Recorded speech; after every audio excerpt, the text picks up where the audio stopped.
Assalamualaikum warahmatullahi wabarakatuh. Apa kabar semuanya? Bagaimana perasaanmu setelah dinyatakan diterima sekolah di SMP Negeri 1 Bale Endah? Tentu kalian senang kan? Ibu ucapkan selamat ya. Semoga kalian lebih bersemangat belajar dan meraih prestasi terbaik di sekolah kebanggaan ini. Sebelum sampai pada materi, silahkan saksikan tayangan berikut. Ini adalah aktivitas belajar siswa-siswi SMP Negeri 1 Bale Endah. Mereka melakukan kegiatan belajar dengan menyenangkan, penuh semangat, dan serius. Semua orang mampu melakukan aktivitas belajar. Namun, cara efektif dan efisien belajarlah yang mampu menyerap pembelajaran lebih baik.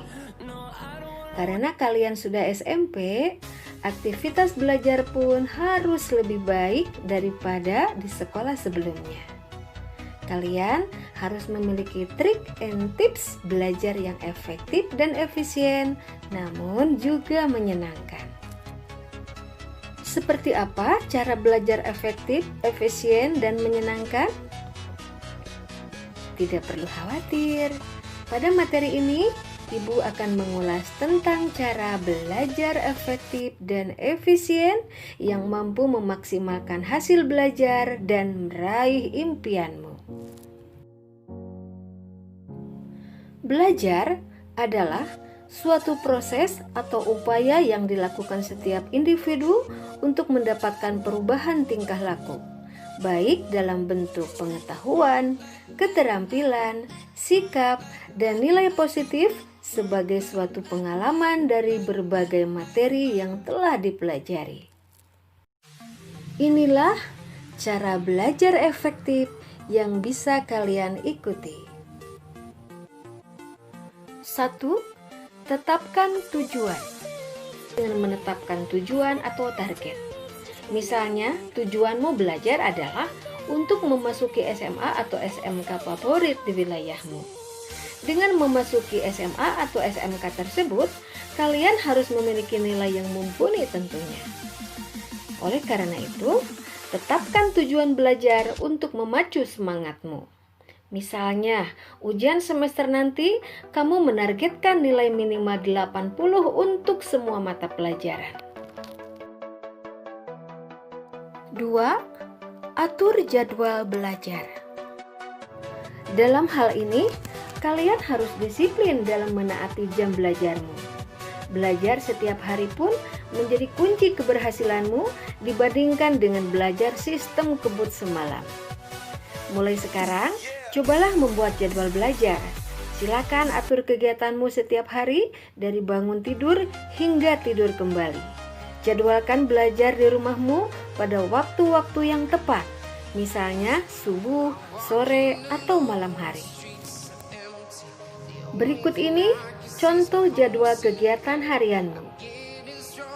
Silakan kalian lanjutkan ya. 3. Buat suasana belajar yang nyaman. Buatlah suasana belajar yang nyaman agar kalian bisa tetap fokus dalam belajar. Beberapa orang ada yang terbiasa belajar dengan suasana sepi dan tidak banyak gangguan. Tempat-tempat yang bisa kalian gunakan untuk belajar, misalnya perpustakaan, ruang belajar, teras depan atau teras belakang rumah, dan tempat lain yang menurutmu nyaman untuk belajar. Namun demikian, ada juga seseorang yang belajar sambil mendengarkan musik. Hal itu dianggapnya lebih mudah menyerap atau memahami materi pelajaran. Semua itu bergantung kalian masing-masing. Kenali dirimu dan buat suasana belajar senyaman mungkin. 4. Membuat ringkasan.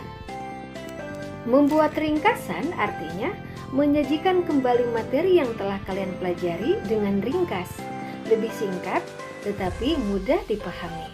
Kalian bisa menulis pokok-pokok penting atau poin-poin dari bahan belajarmu. Saat membuat rangkuman, sebetulnya kalian sedang mengulang materi yang telah didapatkan. Pengulangan ini membantu kalian mengingat kembali catatan dengan lebih efektif. Cobalah menyalin catatan sebelum ulangan atau ujian untuk membantumu mengingat materi lebih baik. 5. Buat akronim yang mudah diingat. Kalian sering lupa materi pelajaranmu? Kalian bisa menggunakan akronim yang mudah diingat. Contohnya, membuat singkatan urutan penulisan daftar pustaka Natajukope yang merupakan singkatan dari nama, tahun, judul buku atau karya, kota terbit, dan penerbit. 6. Pahami, bukan menghafal. Beberapa orang menggunakan cara menghafal untuk mempelajari suatu materi. Namun, menghafal belum tentu memahami materi tersebut. Bahkan, dalam jangka panjang, materi yang dihafalkan pun akan mudah dilupakan. Kalian harus mulai untuk memahami, bukan menghafal. Pahami materi dari buku atau literatur yang menjadi bahan belajarmu. Dengan begitu, kalian akan lebih menguasai materi yang dipelajari. 7. Jangan malu bertanya. Saat kalian menemukan kesulitan belajar, jangan malu untuk bertanya kepada orang yang lebih paham. Kalian dapat bertanya kepada guru, orang tua, atau teman. Kalian pun dapat berdiskusi atau belajar bersama dengan teman-teman agar mendapatkan solusi. Terakhir 8. Pantang menyerah. Belajar dengan giat memang baik dilakukan. Tetapi saat target yang kalian tentukan belum tercapai, jangan pernah patah semangat.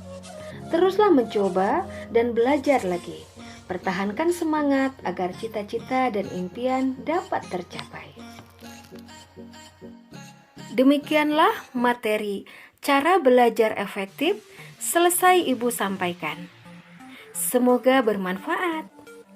Jangan lupa, tugas untuk materi ini adalah buatlah jadwal kegiatan belajar di rumah. Terima kasih atas perhatianmu. Wassalamualaikum warahmatullahi wabarakatuh.